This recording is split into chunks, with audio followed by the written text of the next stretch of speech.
Cuando hablamos de los derechos humanos,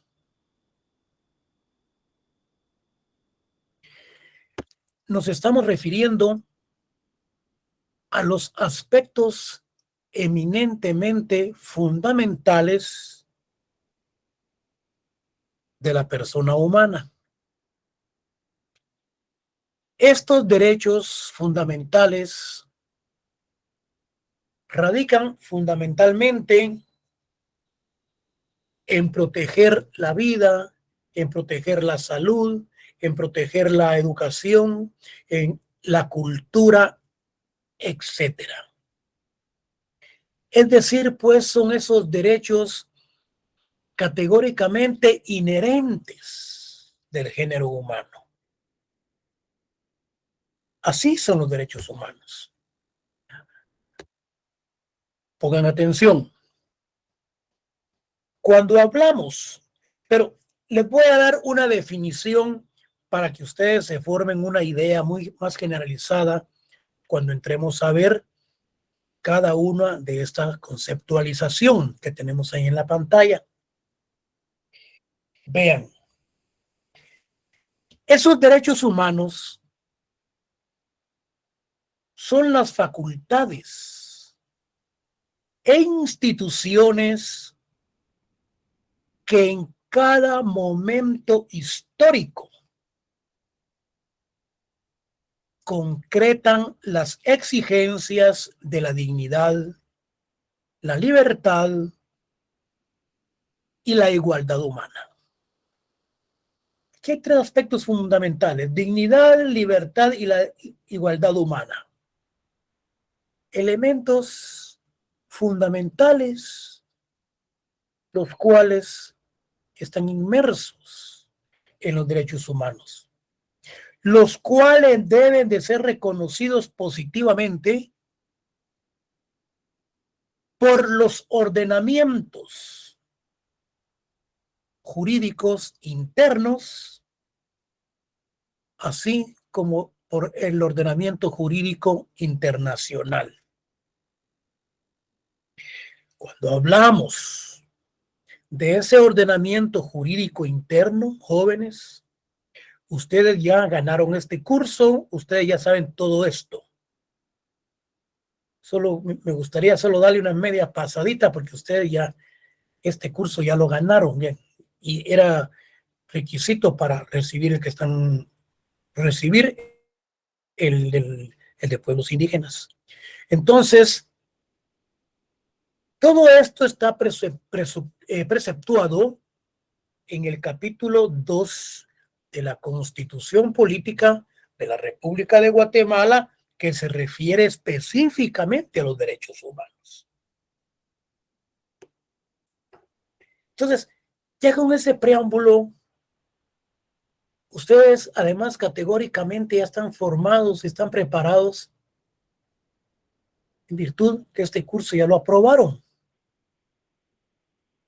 Yo creo que, y lo aprobaron en 6 meses. Y yo se los voy a dar en 1 hora. Pero pongan atención. Y ojalá que como lo hayan recibido, pues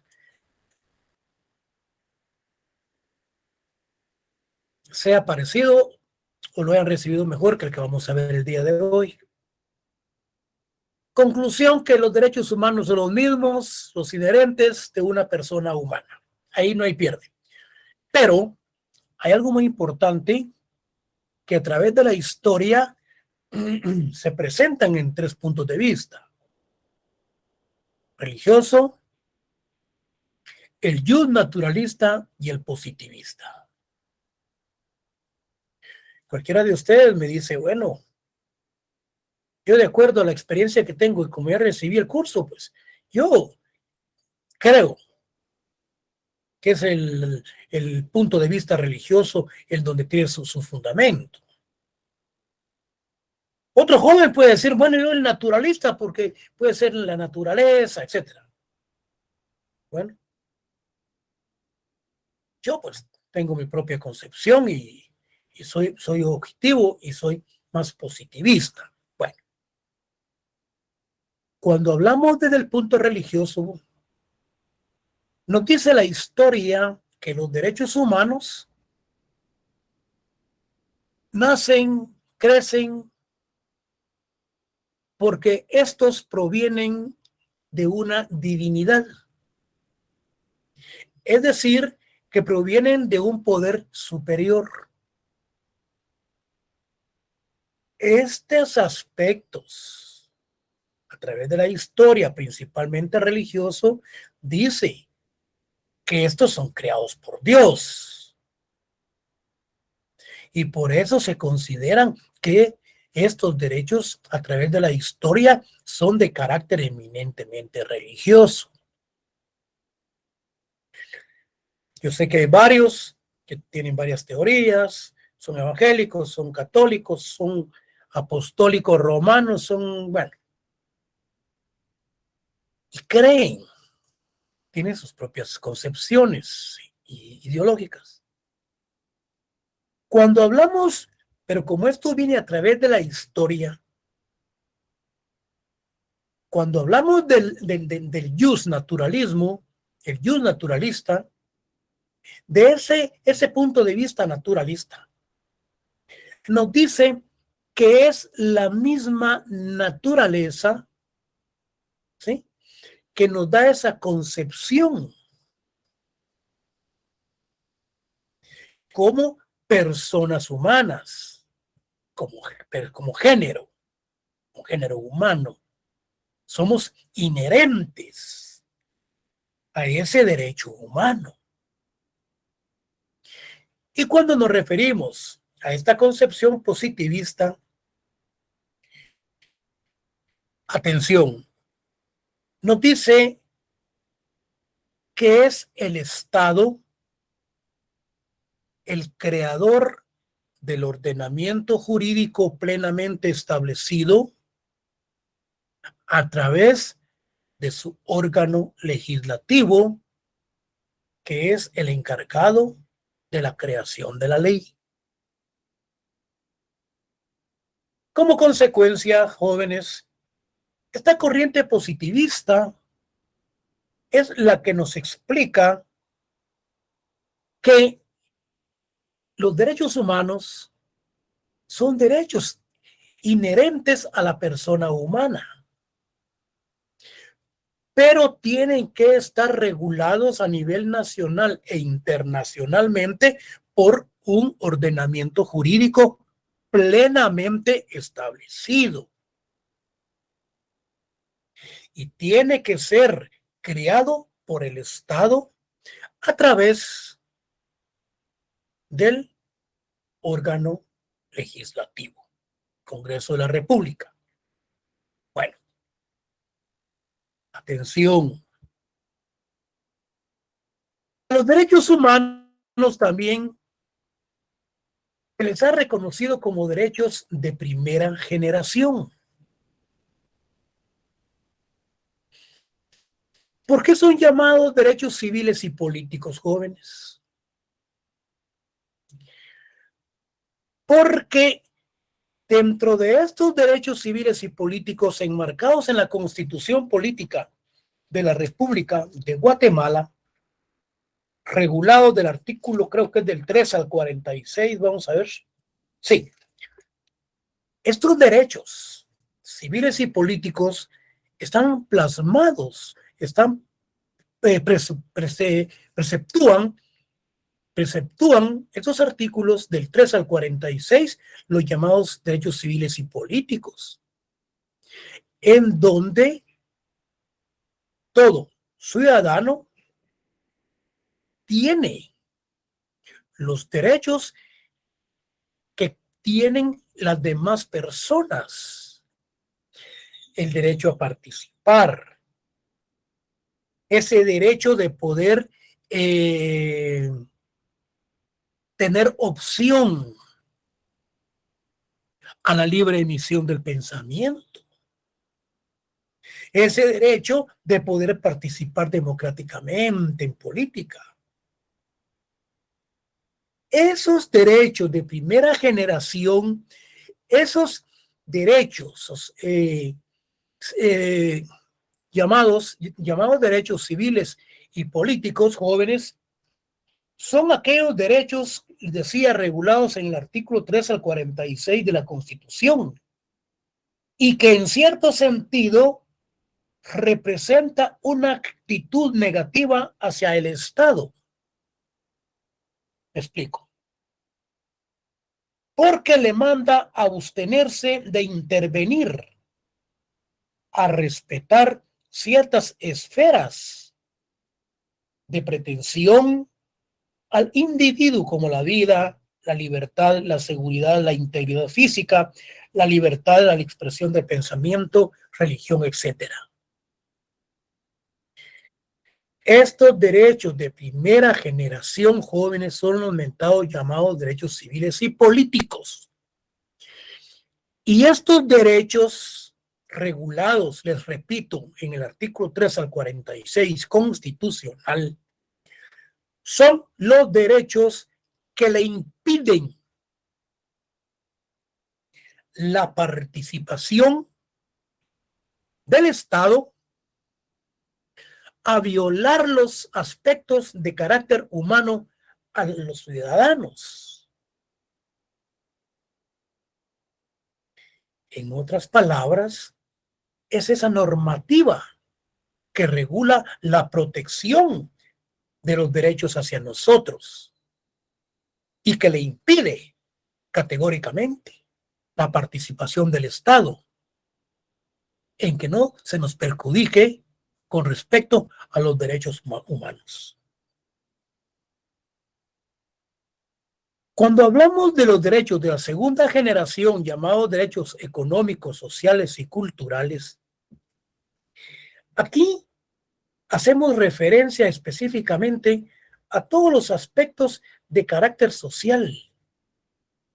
Esas participaciones de los ciudadanos, a las participaciones de carácter cultural, a las participaciones en sociedades o en aspectos de carácter económico. Estos derechos de segunda generación jóvenes tienden a proteger la salud, tienden a proteger la educación, el trabajo. Y surge en el siglo XIX, cuando se da ese protagonismo, pues, del proletariado y con respecto a la industrialización en los países occidentales. Ven qué interesante. Los derechos de segunda generación, llamados económicos, sociales y culturales, tiende a proteger la salud, la educación, el trabajo, la cultura, etc.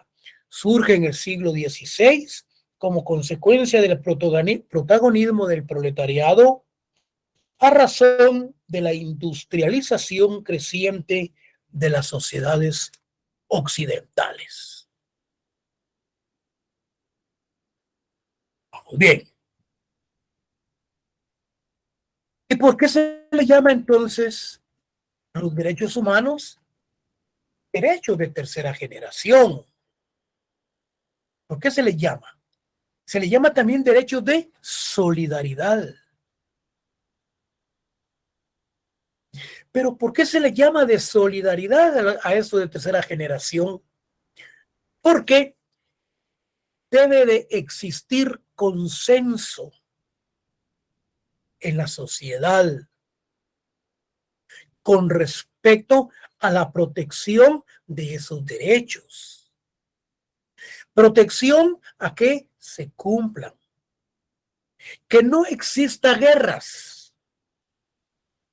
Que exista pacificación y que además se proteja lo que es los aspectos ecológicos, los aspectos ambientales.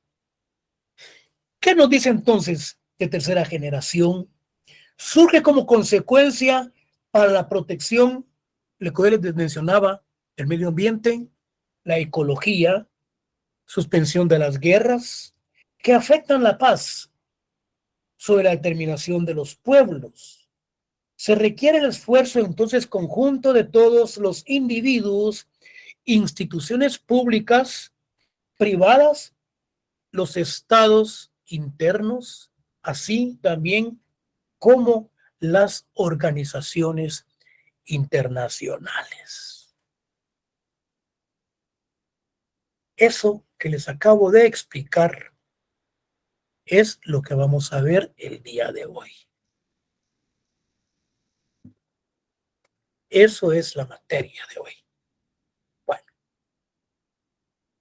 hoy entonces le vamos a entrar a la lectura y les voy a ir explicando aspectos que yo creo que son muy importantes. Miren pues, ¿tienen alguna duda? Me interrumpen y le damos. Miren pues, los derechos humanos son los derechos que tenemos básicamente por existir como seres humanos.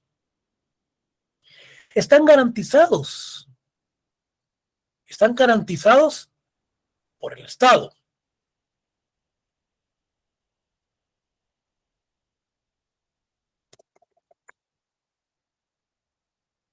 El Estado. Estos derechos universales son inherentes a todos nosotros, con independencia de la nacionalidad, género, origen étnico o nacional, color, religión, idioma o cualquier otra condición. Son aquellos instrumentos fundamentados en la dignidad humana que permiten a las personas alcanzar su plena autorrealización. Se incluye el derecho a la vida y a la libertad, a no estar sometidos ni a esclavitud ni a torturas. Esto es lo que nos está regulando, lo que son los derechos de tercera generación. El Estado no puede participar en las violaciones de los mismos. Son normas que reconocen y protegen la dignidad de todos los seres humanos. Son derechos y libertades fundamentales que tenemos todas las personas por el hecho de ser humanos y desde luego existir. Los derechos humanos, entonces, jóvenes, son el conjunto de derechos y de libertades fundamentales para el disfrute de la vida humana en condiciones de plena dignidad, y se definen como intrínsecos a toda persona por el mero hecho de pertenecer al género humano. Bueno, es necesario entonces conocer, en síntesis, el origen de los derechos humanos, en virtud que los derechos de los pueblos indígenas se enmarcan también dentro de los mismos. Los derechos humanos han llevado un proceso evolutivo a través de la historia, que se presentan en 3 puntos de vista. Eso ya se los expliqué. Aquí la temática está más amplia. Dice, religioso. De conformidad con este punto, se considera que la persona humana es creada por un Dios todopoderoso, que el ser humano es creado a semejanza de dicho Dios, por lo que éste le ha proveído de derechos fundamentales de la divinidad, por lo cual deben de ser respetados por todos, ya que fueron otorgados por un ser supremo con poder superior a cualquier poder terrenal. Regularmente, cuando nosotros podemos hacer estudios, por ejemplo, sobre el derecho agrario, sobre otras materias, el derecho civil, cuando miramos el Código de Napoleón, cuando miramos el Código el Código de Hammurabi, cuando miramos la ley de las 12 tablas, jóvenes, nos vamos a dar cuenta de que tiene su origen en muchos aspectos de carácter religioso. Por lo mismo también los derechos humanos. Supuestamente en esa época, o las personas que han estudiado y son doctos en la materia y tienen sus documentos, pues hablan sobre aspectos religiosos, principalmente los que son evangélicos, los protestantes y que tienen una gran fe. Entonces, utilizan la conceptualización para poder hacer una argumentación sobre los derechos humanos. Sigamos. La segunda es la justnaturalista, lo que yo les mencionaba, corriente que sostiene que la persona humana posee derechos fundamentales que le pertenecen en forma natural. Derechos que la misma naturaleza, naturalista jóvenes, le otorga, que le pertenece por siempre por el hecho de ser una persona, que son derechos con los que se nacen, que son inherentes, que nadie los otorga, sino que la misma naturaleza los da a toda criatura humana. Entonces, hay cierta justificación que con respecto a la naturaleza, pero todo ello deviene de ciertos criterios, de ciertas ideologías y de ciertos aspectos filosóficos. Yo, por lo menos, en pleno siglo les diría, bueno, yo me voy por la corriente positivista. ¿Por qué? Miren, es como cuando hablábamos de la definición de derecho agrario. Esta definición del derecho agrario varía de acuerdo a sus aspectos fácticos, o sea, al modo, tiempo y lugar. Una definición de derecho agrario de hace 30 años es diferente a la de hoy. Una definición de derecho agrario es diferente hoy a otros países. Entonces, por lo mismo, ha venido todo esto evolucionando. ¿Y qué nos dice entonces este aspecto de carácter positivista? Nos dice que es el Estado, fíjense ustedes, por medio de su órgano legislativo, que es el encargado de la creación de la norma positiva, que es el encargado del ordenamiento jurídico plenamente establecido. Entonces, nos vamos al capítulo 2 de la Constitución Política, ahí nos habla de los derechos humanos. Si nos vamos del 3 al 46, nos habla de los aspectos políticos, de los civiles y políticos.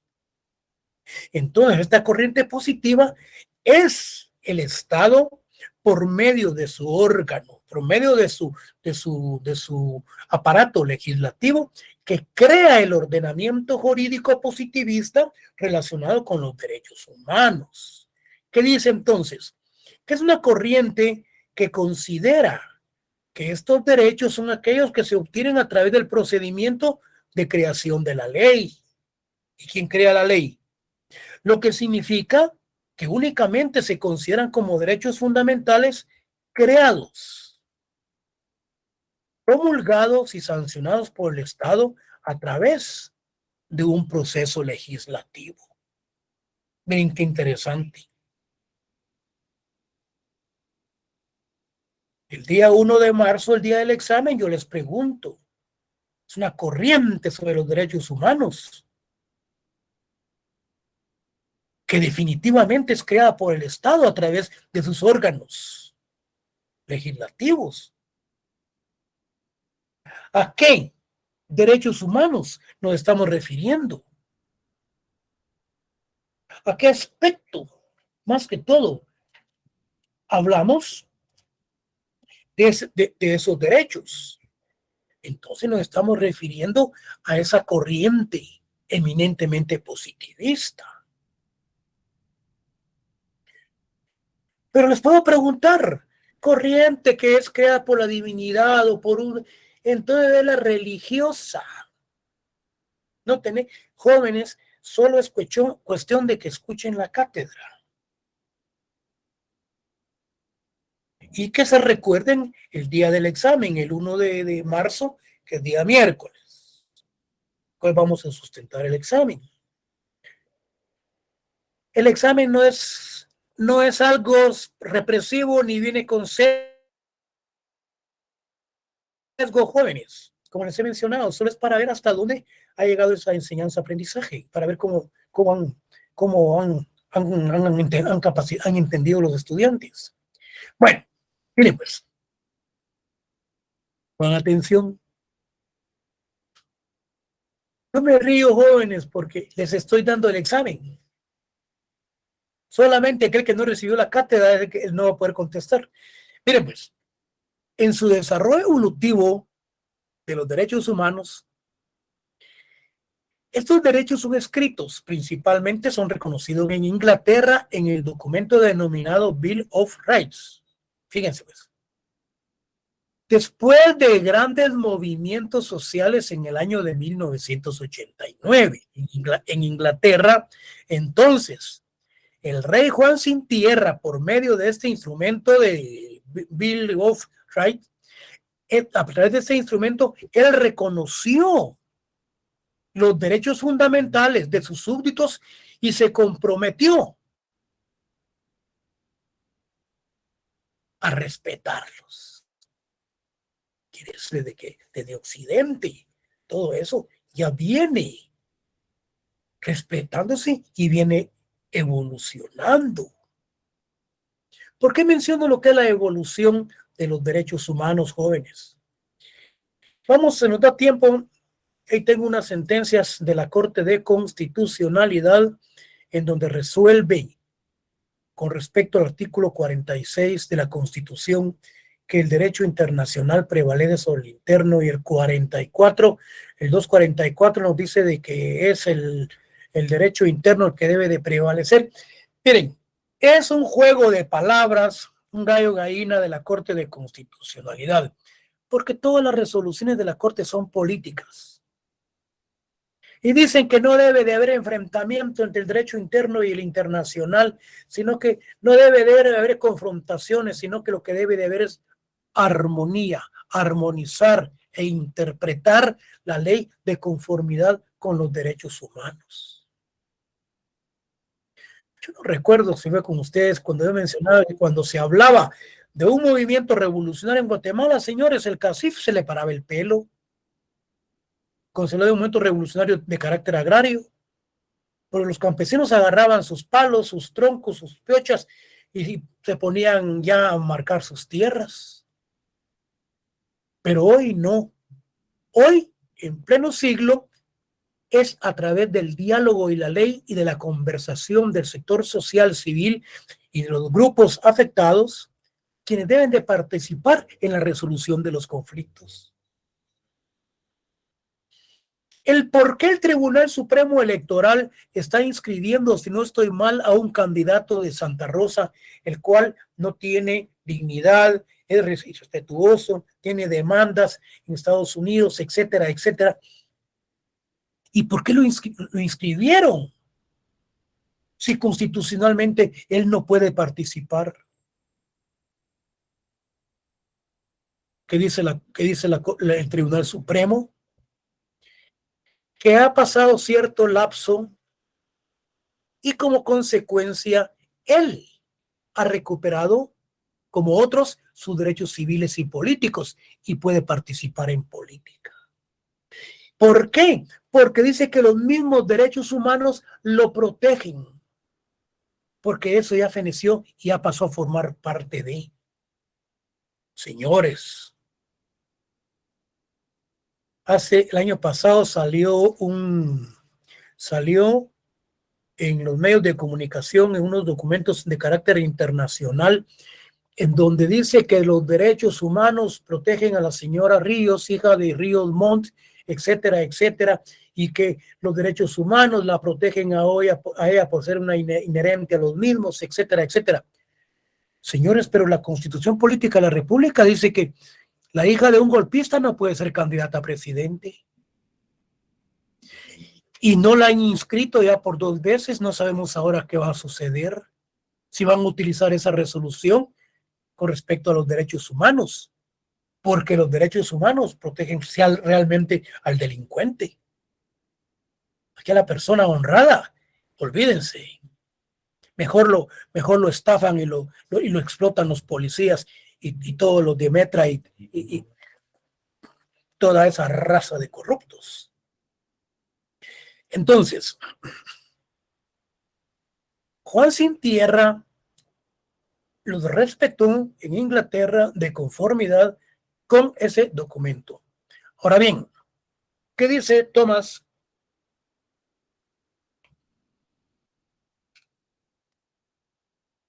Thomas Wergenthal dice, en el Manual Internacional de los Derechos Humanos, dice que el derecho internacional moderno de los derechos humanos se define como aquella rama del derecho internacional que se ocupa del establecimiento y promoción de los derechos humanos y de la protección de individuos o grupos de individuos en el caso de violaciones gubernamentales de derechos humanos.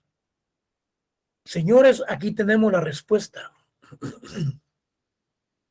El derecho internacional moderno de los derechos humanos dice que se define como la rama del derecho internacional que se ocupa del establecimiento y de promociones de los derechos humanos y de proteger al individuo o grupos de individuos en el caso de violaciones gubernamentales de derechos humanos. Y por lo tanto dice que esta rama se le llama protección internacional de los derechos humanos o derecho internacional de los derechos humanos. ¿Qué situación está más difícil? Que cualquier persona que comete un hecho delictivo cumple la pena, sale de prisión, recupera sus derechos civiles y políticos y como consecuencia lo protegen los derechos humanos modernos. Fíjense ustedes, el derecho internacional. Y por eso es que están inscribiendo a Alfonso Portillo y también a Valdizón y a un gran montón de corruptos. Porque se están basando y fundamentándose en los nuevos derechos humanos a nivel internacional. Pues no, que no aplican el derecho interno de la Constitución, que ellos no pueden participar porque no son honrados, no son dignos. Ellas no son personas que constitucionalmente se les pueda proteger, se les pueda dar derechos a que participen. Pero como mencionamos anteriormente, que en materia de derechos humanos prevalecen sobre el derecho interno, los están inscribiendo, que es la resolución que está dando el Tribunal Supremo Electoral. Miren, echa la ley, echa la trampa, jóvenes. Así es que en Guatemala, el goce de los derechos humanos de los pueblos indígenas ha cobrado vigencia a partir de la firma de los acuerdos de paz, suscritos el 29 de diciembre del 96 por el gobierno y la URNG. Quiere decir que a partir de la firma de los acuerdos de paz, tuvo más vigencia, se cobró más y tuvo más auge esos derechos humanos con respecto a los grupos étnicos. Los derechos humanos también han tenido un desarrollo reflejado a través de generaciones. Así, en primer lugar, se conocen como primera generación. Bueno, estos son los mentados llamados derechos civiles y políticos, los cuales yo ya les expliqué. Fíjense, pues, estos derechos de primera generación son aquellos derechos que yo les diría que hasta la misma Constitución la están limitando para que no se pueda fundamentar en la inscripción de estos candidatos. Estos mismos derechos de primera generación, civiles y políticos jóvenes, no permiten que el Estado intervenga en determinadas acciones inherentes a los derechos humanos. ¿Qué dice? Los llamados de primera generación, o sea, los civiles y políticos, que se sustentan en la protección de la libertad, la seguridad e integridad de las personas, o sea que constituye un límite que pretende evitar la intervención del Estado en ciertos derechos que se consideran inherentes a la persona, con el fin de limitar el poder del Estado. En otras palabras, quiere decir que estos derechos civiles y políticos coartan la intervención del Estado, por lo cual hace que se garantice la independencia de la persona y que están contemplados principalmente lo que yo les mencionaba del artículo 3 al 46 constitucional, y que en cierto sentido representa una actitud negativa hacia el Estado, porque le mandan a abstenerse de intervenir, a respetar ciertas esferas que pertenecen al individuo. Entonces, estos derechos civiles y políticos coartan la participación del Estado y permite que los derechos humanos le protejan la vida, la libertad, la seguridad física, libertad de pensamiento, libertad de religión. Aquí solo faltó que pusieran la libertad de participación política, de ser diputados. Solo eso faltó. Bueno, como dice Arnoldo Brenes en su escrito Un llamado a la responsabilidad, dice: los primeros derechos humanos en ser reconocidos históricamente son los llamados civiles y políticos, cuyo reconocimiento se produce como consecuencia de los abusos de las monarquías y gobiernos absolutistas del siglo XVIII y que coinciden con los movimientos democráticos de fines de este siglo. Aquí él dice por qué es que surgieron y por qué es que nacieron. Porque él dice que las monarquías anteriores abusaban de esos derechos y por lo tanto les coartaron los aspectos relacionados que mencionábamos anteriormente: la salud, aspectos económicos, sociales, políticos, etcétera, la religión, etcétera. Los de segunda generación, o sea, llamados derechos económicos, sociales y culturales. Se refiere específicamente, jóvenes, como yo les mencionaba anteriormente, es de garantizar ese sobrevivir,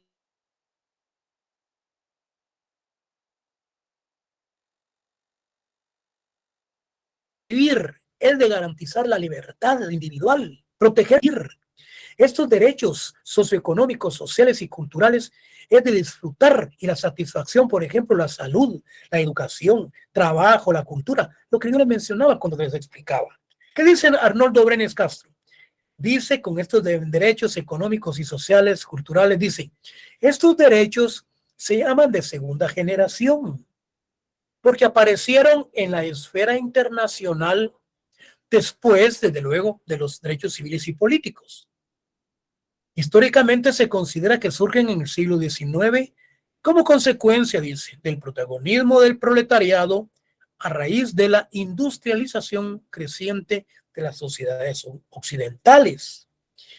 Es decir, jóvenes, que estos derechos de segunda generación, estos sí, llamados derechos económicos, sociales y culturales, surgen a la vida política por ese protagonismo de los grupos de trabajadores y por la industrialización de las sociedades occidentales. Estos, a diferencia de los de primera generación, tienen un aspecto positivo por parte del Estado porque lo mandan a promover los medios para que las personas puedan disfrutar de estos derechos. Por ejemplo, manda al Estado a intervenir proveyendo, entre otros, la salud, la educación, trabajo a los ciudadanos. Entonces, aquí hay algo muy interesante con respecto a estos derechos de segunda generación, en donde realmente pues, se le da participación al Estado. El Estado debe de proveer porque constitucionalmente se ve obligado a la salud, a la educación y al trabajo. Y por último, como yo les mencionaba, el de tercera generación, proteger el medio ambiente, los aspectos ecológicos, que no hayan guerras, velar por la paz. Estos son los derechos de tercera generación. Y dice, estos derechos son llamados de solidaridad. Yo les puedo preguntar en el examen, ¿qué otro nombre recibe los derechos de tercera generación? Entonces ustedes sencillamente me ponen derechos de solidaridad o solidaridad como quieran. Entonces, posteriormente a los derechos de primera y segunda generación van surgiendo nuevos problemas sociales que constituyen amenazas para el bienestar de la persona humana como miembros de un grupo social. Como ejemplo, les decía, daños a la ecología, al medio ambiente. Debe delimitarse las guerras porque afectan definitivamente la paz, la libre determinación de los pueblos, como dice Brenes. ¿Qué dice? Dice, la toma de conciencia, dice, de los mismos se produjo en especial a partir de la década de los 60. Estos de tercera generación se inspiran en una concepción de la vida humana, en comunidad, desde luego, en un mundo absolutamente independiente y complejo, y solo pueden realizarse en base a la cooperación a nivel interno e internacional, y en consecuencia exigen el esfuerzo conjunto de todos los individuos, instituciones públicas, privadas, estados y organizaciones internacionales. Por eso es que se le llama derechos de tercera generación o derechos de solidaridad, porque debe de existir un consenso definitivamente en esas instituciones a niveles internos como internacionalmente, y que tiendan a proteger el medio ambiente, los aspectos ecológicos principalmente, velar por la paz y todos los aspectos en el desarrollo humano. Ahora bien, los pueblos indígenas jóvenes, miren, anteriormente ellos no tenían acceso a lo absoluto. Primera generación, segunda generación, tercera generación. Sin embargo, hay algo muy interesante con elementos de los cuales vamos a darle lectura en este momento y vamos a ir explicando. Fíjense, los pueblos indígenas no tuvieron acceso al disfrute de esos derechos fundamentales. Entonces, ¿a partir de cuándo? Bueno, ustedes ya lo saben. Estos derechos de primera y segunda generación, es más, se les negó el derecho al desarrollo, se les sometió al olvido, se les negó los servicios esenciales, su nivel de vida ha sido calamitoso, como se expresa en la versión preliminar del Manual de los Derechos de los Pueblos Indígenas del Procurador de los Derechos Humanos, donde dice que la sociedad guatemalteca vive, dice, fíjense ustedes, actualmente en un contexto complejo. Esto fue en el 2004, en el cual se identifica la discriminación en diferentes modalidades como uno de los principales factores que dificultan la plena vigencia de los derechos fundamentales de los pueblos indígenas. Este factor ha provocado en las personas indígenas un sentimiento de desvalorización, tanto como personas individuales, así como en su vida colectiva. De esa cuenta, sus expectativas como ciudadano las ven lejanas o las vieron lejanas, que es lo correcto. Pero yo tomé textualmente el documento, porque esto se desvirtúa ya con la firma de los acuerdos de paz, que a las comunidades indígenas se les abrió el espacio de su participación desde el punto de vista civil, social, político, etcétera, etcétera. Bueno, los derechos humanos jóvenes, con atención, son las facultades, yo les mencionaba al principio, son las instituciones que en cada momento histórico concretan las exigencias de la dignidad, la libertad y la igualdad humana, los cuales deben de ser reconocidos positivamente por los ordenamientos jurídicos a nivel nacional e internacional, preceptuados en nuestra Constitución Política en el capítulo 2 de los derechos humanos. Si ustedes se dan cuenta, dice que esos derechos deben de ser reconocidos positivamente. Entonces, aquí ya se me está perdiendo. Deben de ser reconocidos positivamente por los ordenamientos jurídicos. Lo quería subrayar, pero ahí estamos. Los subrayados se me va a armar un chibolas ahí. Entonces, está en el capítulo 2 de los derechos humanos de la Constitución Política de la República. Bueno, miren pues. Yo no sé si fue con ustedes, pero me puse a analizar el artículo 46 de la Constitución Política de la República de Guatemala. Pero para ello, yo tengo mi propia concepción positivista al respecto. Sin embargo, yo les he mencionado que la Corte de Constitucionalidad, la mayor parte de sus resoluciones, de sus sentencias, son de carácter política. El Congreso, bueno, ustedes saben, como ellos no saben, le mandaron a consultar a la Corte de Constitucionalidad que cómo interpreta el artículo 46 y el artículo 44, el 244 de la Constitución Política de la República de Guatemala. Bueno, yo les decía que la Corte de Constitucionalidad no le busca, no, ellos no les encanta, no les busca, no les gusta el confrontamiento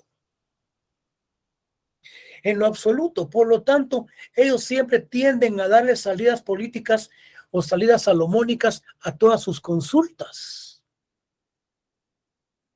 ¿El por qué? ¿Cómo interpretan ellos el artículo 46? ¿Cómo interpretan ellos el 244 de la Constitución? ¿El por qué los tribunales deben de dictar sentencias apegados al ordenamiento jurídico interno, el cual prevalece sobre cualquier norma, convenio, convenio? Y el 46 dice que en derechos humanos prevalece sobre el interno. Señores, ¿cómo resuelve la Corte? Dice que no debe de haber confrontación. Dice que no debe haber dicotomía en los mismos. Dice que debe de haber una armonización en cuanto a su interpretación. De lo contrario, pues hay que irnos a la derogatoria de las leyes a través de una consulta popular o a través de una constituyente. Eso es lo que ellos dicen en lo que yo les estoy explicando. ¿Qué es lo que dice la Corte? Miren pues.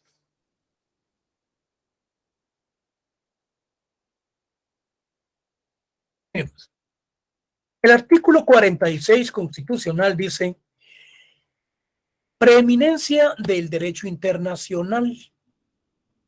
Se establece el principio general de que en materia de derechos humanos, los tratados y convenciones aceptados y ratificados por Guatemala tienen preeminencia sobre el derecho interno, dice.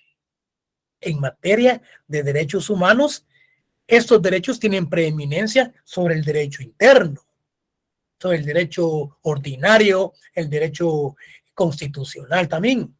Entonces, esta Corte le dice al Congreso, ya cuando dicta sentencia, estima conveniente, dice, definir su posición al respecto. Una posición que yo no sé, como que es gallo gallina, ecléctica, que sí, que no, y que, bueno, Para ello parte del principio fundamental de que la Constitución debe de interpretarse, dice, como un conjunto armónico. Fíjense ustedes, en el significado de que cada parte debe determinarse en forma acorde, que ninguna disposición debe ser considerada aisladamente y que debe preferirse la conducción, dice, que armonice y no la que coloque en pugna, dice, a las distintas cláusulas del texto. Ellos dicen en esa sentencia que se debe de armonizar, dice, que debe de haber una interpretación armónica con respecto al derecho interno y al derecho internacional. Bueno, en primer término dice el hecho de que la Constitución haya establecido esa supremacía sobre el derecho interno debe entenderse como su reconocimiento a la... Miren pues, miren esto qué interesante. Hasta lo voy a subrayar.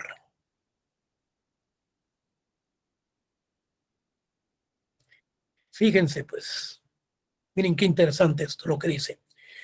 En primer término, dice la Corte de Constitucionalidad, el hecho de que la Constitución, dice, haya establecido esa supremacía sobre el derecho interno, es decir, la supremacía del internacional sobre el interno, dice, debe entenderse como su reconocimiento a la evolución que en materia de derechos humanos se ha dado y tiene que ir dando.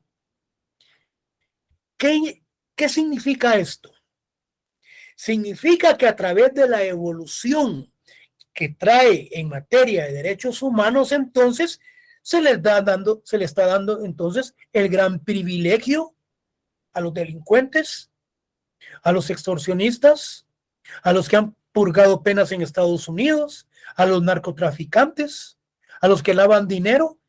Los derechos humanos, dice que de acuerdo a esa evolución, les permite, dice, su participación porque los derechos humanos los protege.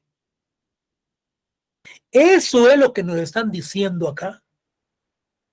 Y lo mismo, tiene el mismo discurso. Yo escuché a la presidenta del Tribunal Electoral, del Tribunal Supremo Electoral, y lo dijo con los mismos, no con los mismos términos, pero se refirió a los derechos humanos y a la evolución de los mismos que les permite su participación. Y habló hasta de ciertos términos latinazos en latín que en efecto la evolución de los derechos humanos. Entonces yo creo que los mismos le van a dar participación a doña señora esta de la hija de Ríos Montt. Y ojalá pues que ya que si entonces si se van a aplicar los derechos humanos, pues que se le apliquen a todos. También a los de los movimientos de los pueblos, el movimiento ¿qué? Movimiento de los pueblos indígenas, ¿cómo es? Movimiento de Liberación de los Pueblos, donde está Jordan Rodas y la otra señora. Bueno, entonces, el derecho interno entonces debe entenderse como su reconocimiento a la evolución que en materia de derechos humanos se ha dado y tiene que ir dando. Pero su jerarquización es la de ingresar al ordenamiento jurídico con carácter de norma constitucional, que concuerde con su conjunto, pero nunca con potestad reformadora y menos derogatoria de sus preceptos, por la eventualidad de entrar en contradicción con normas propias de la Constitución. Y este ingreso se daría no por la vía del artículo 46, sino en consonancia con el artículo 2 de la Convención, por la del primer párrafo del artículo 44 constitucional, cuando se habla de que toda resolución y que el ordenamiento jurídico plenamente establecido en Guatemala, los jueces tienen que resolver sobre la norma constitucional y que está los convenios, sobre los convenios y cualquier tipo de tratados. Aquí hay algo muy importante. Esta potestad reformadora, jóvenes, tiene que realizarse a través de una consulta popular o a través de una constituyente. Bueno, ¿qué es lo que nos dice entonces? El artículo 46 jerarquiza tales derechos humanos con rango superior a la legislación ordinaria o derivada, pero no puede reconocerse superioridad sobre la Constitución. Miren pues, la resolución. El artículo 46 jerarquiza tales derechos humanos con rango superior a la legislación ordinaria o derivada. Pero, dicen ellos, no puede reconocerse superioridad sobre la Constitución, pero sí tales derechos en el caso de serlo, porque guardan armonía con la misma. Entonces, su ingreso al sistema normativo no tiene problema, pero si entraran en contradicción con la Carta Magna, su efecto sería modificador o derogatorio, lo cual provocaría conflicto con las cláusulas de la misma que garanticen su rigidez y superioridad y con la disposición que únicamente el poder constituyente o el referendo popular, según sea el caso, tiene dificultad reformadora de la Constitución. Referendo popular. El artículo 40 y párrafo tercero, y aquí tenemos una de normativas de las cuales cuando ustedes se metan ahí métanse ahí a Corte de Constitucionalidad y pidan ahí sentencias relacionadas con el artículo 46 constitucional, les va a tirar lo que son estas sentencias. Sencillo, solo se meten a internet, buscar Corte de Constitucionalidad, sentencias sobre el artículo 46 constitucional, punto, le dan clic y ahí les va a salir esta sentencia. Bueno, por otro lado, jóvenes, ¿para qué se las voy a mandar si solo les dan ustedes el teclazo ahí y la tienen inmediatamente? A mí me ha costado sacar todo eso y estárselos mandando. No, solo deben ahí tranquilos. Así como todas las bibliografías que les mandé, ahí está toda la documentación en donde he estado analizando y estudiando cada uno de los temas por los cuales viene el examen. Les mandé más de 100 bibliografías y ahí encuentran ustedes la temática sobre cada uno de todo lo que hemos visto. Bueno, por otro lado, la pretensión de preeminencia sobre la Constitución tendría sentido si la norma convencional entrase en contravención con la primera, puesto que la compatibilidad no ofrece problemas a la luz de lo establecido en el artículo 44 constitucional. Pero resulta que el poder público guatemalteco está limitado a ofrecer sus funciones dentro del marco de la Constitución, por lo que no podría concurrir el perfeccionamiento de un convenio o tratado internacional que contravenga. ¿Qué es lo que dice el artículo 44? Lo vamos a ver adelante. Los tratados, dice. Vamos a ver, los tratados y convenios internacionales en cuya categoría se encuentra la Declaración Americana de los Derechos y Deberes del Hombre, la Declaración Universal de los Derechos Humanos y la Convención Americana sobre Derechos Humanos, estos no son parámetros para establecer la constitucionalidad de una ley o de una norma. Oigan bien lo que dice la Corte.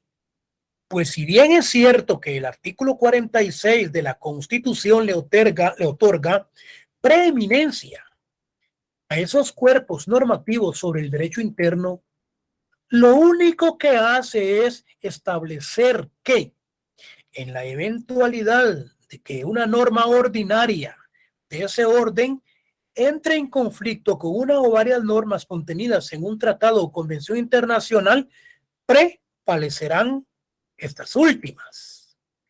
Para ello no significa, como se dijo, que las mismas pueden utilizarse como parámetro de constitucionalidad. Por consiguiente, en lo referente a este punto, debe declararse que no se da la violación a ninguna norma de la Constitución Política de la República de Guatemala. Fíjense ustedes lo que resuelve la Corte. Luego viene la Corte y analiza el artículo 204. Dice, condiciones esenciales de la administración de justicia, dice. Los tribunales de justicia, dicen, en toda resolución, fíjense pues, los tribunales de justicia, dice el artículo, en toda resolución o sentencia, tienen que ver obligadamente el principio de que la Constitución prevalece sobre cualquier ley o tratado, lo que nos dice la Constitución. ¿Qué es lo que nos dice el 46? Que en materia de derechos humanos prevalece la ley internacional. ¿Pero qué resuelve la Corte? Eclécticamente, que sí y que no hay confrontación, que debe de armonía, etcétera, etcétera. Entonces, ¿qué resuelve la Corte? Miren, pues, uno de los principios fundamentales, dice la Corte, que informa, vamos a ver, uno de los principios fundamentales dice que la Corte, vamos a ver, informa que el derecho guatemalteco, dice, es de supremacía constitucional. Implica que en la cúspide del ordenamiento jurídico tenemos la Constitución como ley suprema, y esta es vinculante para gobernantes y para gobernados, a efecto de lograr la consolidación del Estado constitucional de derecho. O sea, esa pacificación, pues, esa participación democrática, etcétera, etcétera. Vamos a ver lo que es el derecho corrupto en Guatemala. Entonces, esa superlegalidad se reconoce con absoluta precisión en los 3 artículos de la ley fundamental. El 44 que nos dice que dispone que serán nulas ipso iure, de pleno derecho, ¿verdad?, las leyes o disposiciones gubernativas o de cualquier otro orden que disminuyan, restringan o tergiversen los derechos que la Constitución garantiza. El 175 que afirma que ninguna ley podrá contrariar sus disposiciones y las que violen o tergiversen sus mandatos serán nulas ipso iure, o sea, de pleno derecho. Y el 204 que establece que los tribunales de justicia en toda resolución o sentencia observarán obligadamente, dice, el principio de que la Constitución prevalece sobre cualquier ley o tratado. Esta es la Gaceta de la Corte de Constitucionalidad del 11 de diciembre del 96. El próximo día de clases vamos a ver lo que es la crisis del Estado de Derecho y vamos a ver si adelantamos lo que es la interculturalidad. Jóvenes alumnos, hemos finalizado con la cátedra.